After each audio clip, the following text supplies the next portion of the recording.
చిన్న ప్రయోగం చేసిన నిజంగా ప్రజల్లో చర్చ జరుగుతుందా ఏంది బీసీల మీద ఉందా లేదా సరే ఎలక్షన్ రిజల్ట్స్ కొంతవరకు ఆలోచన అనుకున్నా కూడా మళ్ళా ఏదో మెరమెర ఏం జరుగుతూ ఉంది వెనకాలని అయితే నేను ఇటీవల ఓ 2 రోజుల క్రితం ఒక లింక్ పెట్టిన బీసీ ఉద్యమం చేయడానికి యువత మీరు సిద్ధంగా ఉంటే ఇలా రిజిస్టర్ చేసుకోరంటే 2 రోజులలో 1,02,000 మంది చేసుకున్నారు. అది చూసి నేను షాక్ అయిపోయినా ప్రేమ ఇంతమంది వచ్చిరేందని. అయితే విషయం నాకేమర్థమైందంటే ఎప్పటి నుంచి స్టార్ట్ ఎక్కడ స్టార్ట్ ఏడికి రావాలంటారు. అయితే మరి ఇది కరెక్టే ఉంది కానీ మరి ఈ రాష్ట్ర స్థాయిలో ఉన్నటువంటి వ్యవస్థలన్నిటినీ ఏకం చేసి ఎస్ మేమంతా ఒక్కటైనామని ఊరికి పోయి చెప్తే అప్పుడు నమ్ముతారు. అది చేయకుండా మనం అటుపోవడం కుదరదు. కాబట్టి ఈ బృహత్తరమైనటువంటి కార్యక్రమాన్ని వల్ల హరిశంకరన్న భుజాన్ని మీదకి ఎత్తుకున్నాడు. ఇది ఈ ఉద్యమం ఈ బీసీ ఉద్యమాన్ని ఒక రకంగా తన భుజాల మీద మోసుకుంటూ ఇప్పుడు గ్రామం దాకా తీసుకుపోయేటువంటి బాధ్యత హరిశంకరన్న భుజాల మీద పడ్డది.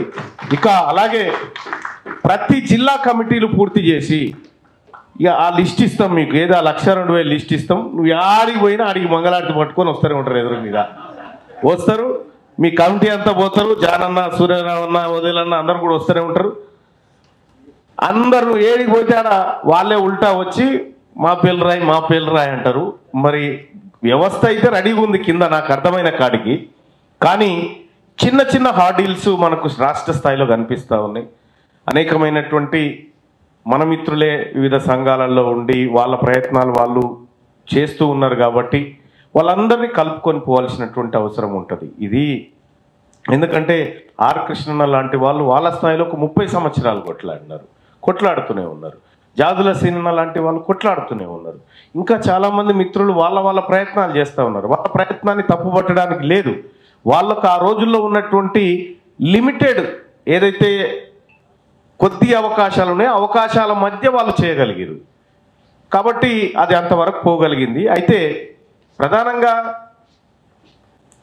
ఇటీవల ఇప్పుడు మన దాంట్లోనే మనల్ని పెట్టి దెబ్బ కొట్టేటువంటి కార్యక్రమం చేస్తారంటారు. కానీ మనల్ని శత్రువుగా భావిస్తలేం కాబట్టి మనకు దెబ్బలతో పని లేదు. ఫస్ట్ ఆఫ్ ఆల్ వాడు మనవాడే కాబట్టి మనకేం ఇబ్బంది లేదు. ఇక ఇంకొక విషయం కూడా సోదరుడు విఠల్ కూడా చెప్పిండు, మేము రియలైజ్ అయ్యే వరకల్లా చాలా రోజులు పట్టింది మల్లన్న అని చెప్పి మిత్రుడు చెప్పడం జరిగింది. ఇక్కడ ఏ ఒక్క రోజు కూడా తీన్మార్ మల్లన్న నన్ను విమర్శించిన వాళ్ళకి నేను ఎప్పుడు విమర్శించలే. నా జీవితంలో ఇప్పటి వరకు వాళ్ళు ఒక్క మాట కూడా అనలే. నేను ఒక మాట ఏం చెప్పినంటే తిట్టినా నా కూడా తిట్టాలరా అని చెప్పిన. నన్ను ఇంకోటి తిట్టడానికి కూడా ఛాన్స్ లేదని చెప్పిన.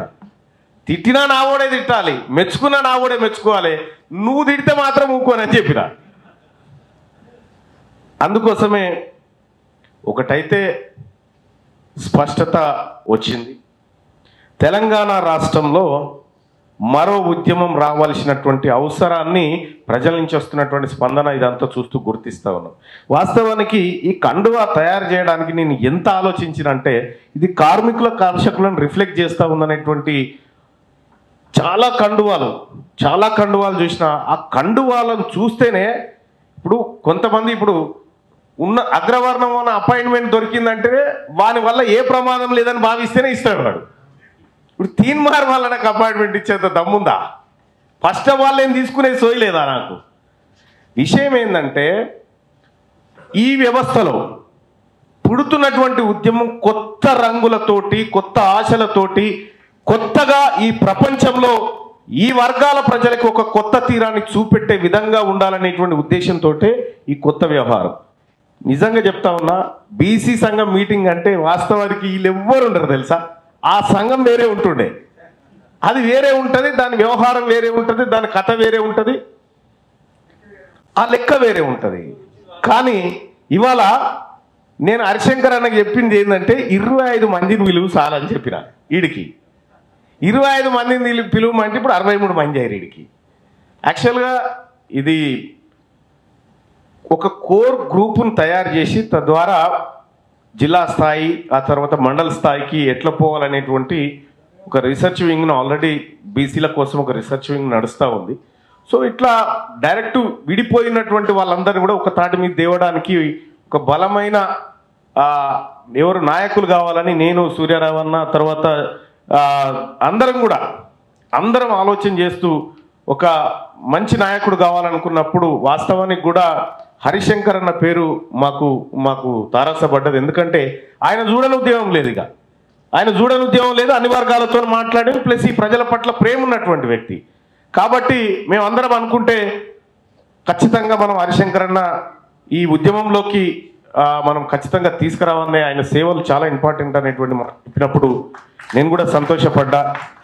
జై ఫూలే, జై భీమ్. సో ఈ రెండు పదాలు మనం ఎక్కడైనా వింటూ ఉంటాం, చూస్తూ ఉంటాం. నేను చాలామంది జై భీమ్ తర్వాత జై ఫూలే అనేటువంటి మాటలు మాట్లాడుతూ ఉంటారు. బట్ నేను జై ఫూలే మాట్లాడిన తర్వాత జై భీమ్ అనేటువంటి పదాన్ని మాట్లాడాను. ఎందుకంటే స్వయాన డాక్టర్ బిఆర్ అంబేద్కర్ గారే సామాజిక న్యాయాన్ని ఎక్కడి నుంచి తీసుకోవడం జరిగిందంటే ఫూలే గారి నుంచి.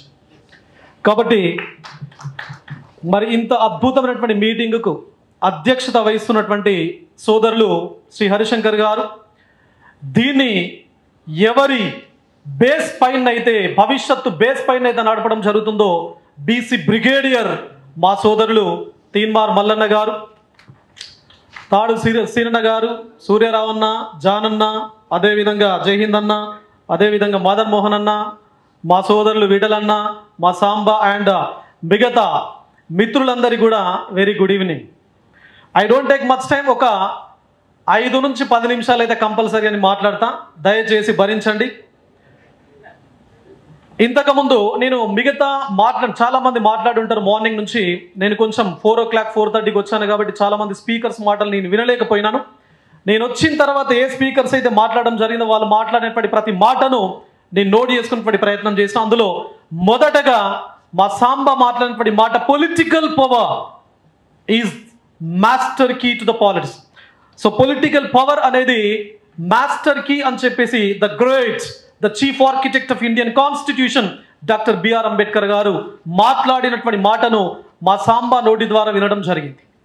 ఎస్, మరి ఆ పొలిటికల్ పవర్ గురించి మాట్లాడేటువంటి కాంటెక్స్ట్ లోపల బీసీ ఉద్యమాన్ని కోడి చేస్తూ ఒక 2 దశల లోపల నేను నా యొక్క ఈ 5 to 10 minutes మాటలను మీతో పంచుకోవాలని చెప్పేసి నేను అనుకుంటున్నాను. మొదటి అంశం ఏంటి అంటే, ఆల్రెడీ మీ ఉద్యమం వల్ల, మీ అందరి కాంట్రిబ్యూషన్ వల్ల 42% రిజర్వేషన్స్ టు బీసీ కమ్యూనిటీస్ సంబంధించిన బిల్లును తెలంగాణ రాష్ట్ర ప్రభుత్వం అసెంబ్లీ లోపల పెట్టడం జరిగింది. మరి పెట్టిన తర్వాత అది నిజంగా కార్యరూపం దాల్చాలి అంటే తమిళనాడు లోపల ఎప్పుడైతే 1993లో కరుణానిధి జయలలిత ఆధ్వర్యం లోపల రూపొందించినటువంటి బిల్లు చట్టంగా మారిన తర్వాత, ప్రెసిడెంట్స్ అసెంట్ ఆర్ అప్రూవల్ ఇచ్చిన తర్వాత, దాన్ని 9th షెడ్యూల్ లోపల పెట్టిన తర్వాత ఎప్పుడైతే 69%కు పెరిగిందో ఆ రూపం తెలంగాణ రాష్ట్ర ప్రభుత్వం రూపొందించినటువంటి బిల్లుకు కూడా తప్పనిసరిగా భవిష్యత్తు లోపల రావాలి. మరి రావాలి అంటే మనం ఏం చేయాలి? ఎందుకంటే తెలంగాణ రాష్ట్ర ప్రభుత్వం మీ అందరి పోరాట స్ఫూర్తితో EEE అనేటువంటి కాన్సెప్ట్ను తీసుకొచ్చినటువంటి నేపథ్యంలో 1E is education, 1E is employment and 3rd E is elections. Education, employment and elections. మరి ఈ 3 Eలు సాధ్యం కావాలి అంటే ప్రస్తుత ప్రభుత్వం రూపొందించినటువంటి 2 బిల్లులు తప్పనిసరిగా రాష్ట్రపతి గారి యొక్క ఆధ్వర్యం లోపల ఆమోదం పొందాలి. మరి పొందాలి అంటే ఇక్కడ పొందడానికి అవకాశం, అర్హత ఈ బిల్లుకు ఉన్నది. ఎందుకంటే ఒక స్పష్టమైనటువంటి రీతి లోపల కాస్ట్ సెన్సస్ను మనం చేపట్టడం జరిగింది ఈ రాష్ట్రం లోపల. ఇంతకుముందు మా సీనన్న ఒక మాట మాట్లాడారు. రాజ్యాంగం లోపల ఉన్నటువంటి కొన్ని రకాల ఆర్టికల్స్ని, కొన్ని రకాల సిచ్యువేషన్స్ను వారి మాటల ద్వారా వారు మాట్లాడారు. మొదటి మాట వారేమన్నారు అంటే, ఈడబ్ల్యూఎస్ రిజర్వేషన్ వచ్చినప్పుడు ఎలాంటి సెన్సస్ చేయలేదు అని చెప్పేసి. That is a fact. మరి బీసీ బిల్లు తెలంగాణ రాష్ట్రానికి సంబంధించి రూపొందించడానికి ఒక సెన్సస్ మనం చేశాము. నంబర్ 1 అంటే ఈ బిల్లును అప్రూవ్ చేయడానికి ఒక అవకాశం. రెండవది సీనన్న మాట్లాడుతూ ఈడబ్ల్యూఎస్ రిజర్వేషన్ బిల్ ఏదైతే ఉందో అది కులాలను బట్టి చేశారు, దాన్ని మనం పాయింట్అవుట్ చేయాలి అని చెప్పేసి వారు చెప్పారు. సార్ తప్పది.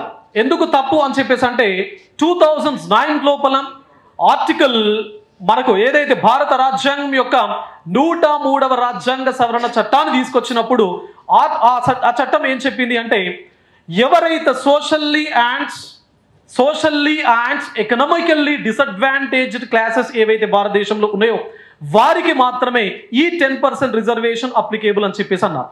అదే కాంటెక్స్ లోపల ప్రస్తుతం అమలవుతున్నటువంటి ఏదైతే క్యాప్ 50% ఉందో అందులో భాగంగా ఉన్నటువంటి ఎస్సీ ఎస్టీ ఓబీసీలకు సంబంధించినటువంటి రిజర్వేషన్ ఏదైతే ఉందో దానికి అదనంగా ఈ 10% బిల్ రిజర్వేషన్ అనేది కల్పించబడుతుంది అని చెప్పేసి అన్నారు. ఎవరికి అంటే ఒక కులానికి కాదు, సోషల్లీ అండ్ ఎకనామికల్లీ డిసడ్వాంటేజెస్ క్లాసెస్కు సంబంధించి. కాబట్టి మనము దాని అగ్రకులాలకు ఇచ్చారు అని చెప్పేసి కోర్టు లోపల ఛాలెంజ్ చేయడానికి అవకాశాలు అయితే లేవు. అండ్ ఈ కాంటెక్స్ లోపల ఏదైతే తమిళనాడు గవర్నమెంట్ 1993 లోపల రూపొందించినటువంటి రిజర్వేషన్స్ ను ఎప్పుడైతే 9th షెడ్యూల్ లోపల పెట్టడం జరిగిందో, పెట్టిన తర్వాత 94 నుంచి అది అమలు లోపలికి రావడం జరిగింది. దాన్ని 9th షెడ్యూల్ లోపల ఎందుకు పెట్టారో మీకు చాలా మందికి తెలిసే ఉంటుంది. ఒకసారి నీ గుర్తు చేసేటువంటి ప్రయత్నం నా వైపు నుంచి చేస్తాను.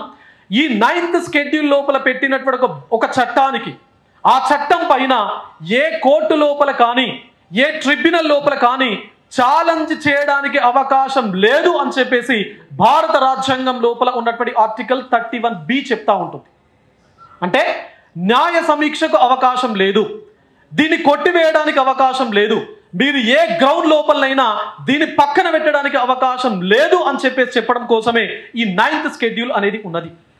మరి ఇప్పుడు చాలా మంది వ్యక్తులు తెలంగాణ రాష్ట్రానికి సంబంధించిన బీసీ రిజర్వేషన్ బిల్లును కూడా 9th షెడ్యూల్ లోపల పెట్టాలి అని చెప్పేసి వాదనలు వినిపిస్తా ఉన్నారు. ఇది మంచిదే. అయితే 1994 లోపల తమిళనాడు లోపల ఈ రిజర్వేషన్స్ ఇంప్లిమెంటేషన్ లోపలికి వచ్చినప్పటి నుండి 2007 లోపల ఒక జడ్జిమెంట్ అనను ఒక రూలింగ్ సుప్రీంకోర్టు ఆఫ్ ఇండియా ఒక రూలింగ్ ఇచ్చింది IR Coelho versus state of Tamil Nadu జడ్జిమెంట్కి సంబంధించి. ఆ రూలింగ్ ఏం చెప్తా ఉంటుంది అంటే 9th షెడ్యూల్ లోపల పెట్టినటువంటి అంశాలను కూడా రివ్యూ చేయొచ్చు, జ్యుడిషియల్ రివ్యూ చేయొచ్చు అని చెప్పేసి సుప్రీంకోర్టు రూలింగ్ ఇచ్చినటువంటి పరిస్థితి ఉన్నది. మరి రెండు కాంట్రాడిక్షన్స్ 9th షెడ్యూల్ లోపల ఇంక్లూడ్ చేస్తే జ్యుడిషియల్ రివ్యూ లేదు అని చెప్పేసి ఇందిరా సహాని జడ్జిమెంట్ తర్వాత సుప్రీంకోర్టు ఇచ్చినటువంటి నేపథ్యం, 2007 లోపల IR Coelho versus state of Tamil Nadu ruling supreme court ఇచ్చినటువంటి రూలింగ్ లోపల జ్యుడిషియల్ రివ్యూ చేయొచ్చు అనేటువంటి నేపథ్యం. ఈ రెండు నేపథ్యాలకు సంబంధించి తప్పనిసరిగా మనకొచ్చినటువంటి అవకాశం ఈ EEE తెలంగాణ రాష్ట్రం లోపల మనం రక్షించుకోవాలి అంటే ఈ రెండింటికి సంబంధించి మనం తప్పనిసరిగా లీగల్ ఫైట్ చేయాల్సినటువంటి అవసరం ఎంతైనా ఉన్నది. ఆ లీగల్ ఫైట్ చేస్తేనే education opportunities, employment opportunities and elections లోపల ఆపర్చునిటీస్ భవిష్యత్తు లోపల ఇక్కడ కూర్చున్నటువంటి మనందరికి కానీ లేదా మా ఇంతకుముందు తాడూరు సీన్ అన్నట్లు నా కొడుకులకో నా మనవళ్లకు అవకాశాలు వస్తున్నాయి అన్నట్టు భవిష్యత్తు అవకాశాలను ఇవ్వడానికి తప్పనిసరిగా మనం దీనిపైన లీగల్ ఫైట్ చేయాల్సినటువంటి అవసరం ఎంతైనా ఉంది. ఇది మొదటిది. రెండవది, మరి బీసీ ఉద్యమాన్ని నిర్మించేటువంటి క్రమం లోపల ఒకే మాట స్పష్టంగా నా వైపు నుంచి వచ్చేటువంటి మాట మల్లన్న ఒకటే మాటనే, బటెంగేతో కటెంగే, బటెంగేతో కటెంగే. This is very very very very important. Division is destruction, divided is fall. ఒకసారి గనక మనం యూనిటీ లేకపోతే, ఒకసారి గనక మనం కలసి కట్టుగా ఈ ఉద్యమాన్ని గనక ముందుకు తీసుకెళ్ళకపోతే తప్పనిసరిగా అది డిస్ట్రక్షన్ కు దారి తీస్తూ ఉంటుంది.